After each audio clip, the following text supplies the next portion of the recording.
Hollywood is mourning the death of actor and Oscar-winning director Robert Redford. His publicist said the 89-year-old passed away this morning at his home in Utah. Fox's Ashley Dvorkin looks back at the icon's career spanning 7 decades. Broadway success opened doors that got him starring roles alongside Jane Fonda and Natalie Wood.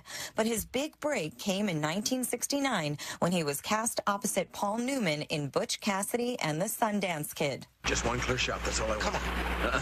We got to. Up. Get away from me. Why? I want to fight him. No, we'll jump.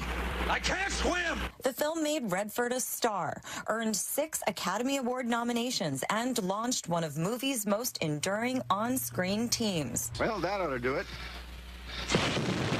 The 1970s made Redford a Hollywood heartthrob. He played opposite Barbra Streisand in The Way We Were, starred in the Oscar-winning The Candidate, and again teamed up with Newman in The Sting. The great Henry Gunn. In 1976, Redford produced and starred opposite Dustin Hoffman in All the President's Men, about the Watergate scandal, adapted from the book by Woodward and Bernstein. I want to talk about Watergate. I know that We're not going to talk about that subject. Despite his success, Redford shied away from the glitz of Hollywood. In 1980, he and Lola moved to Utah with their 3 children, where he founded the Sundance Institute to nurture young filmmakers. The annual Sundance Film Festival is a mecca of sorts for independent film and has been the launching pad for films that made careers, including Kevin Smith's Clerks and Quentin Tarantino's Reservoir Dogs. The festival seems to be the shining part of Sundance that attracts most of the attention, but for us it's not the main event. The main event is in development and discovery and support for new voices in independent film. Redford made his directorial debut with Ordinary People and won an Oscar. He and his wife divorced in 1985. The same year, he starred in the heartfelt love story Out of Africa with Meryl Streep. Farewell.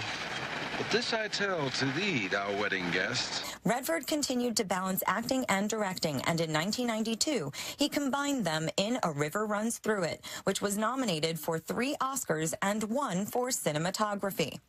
In the 90s, he continued his string of hit films, including Indecent Proposal, Quiz Show, and The Horse Whisperer. But no matter how busy he was, he always made time for his other great love, the environment.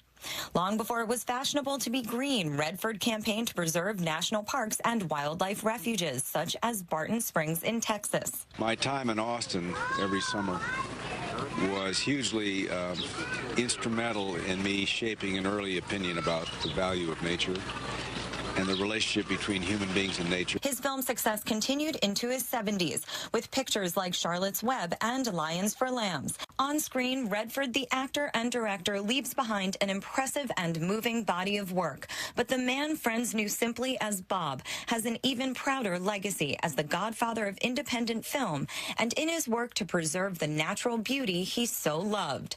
Ashley Dvorkin, Fox News.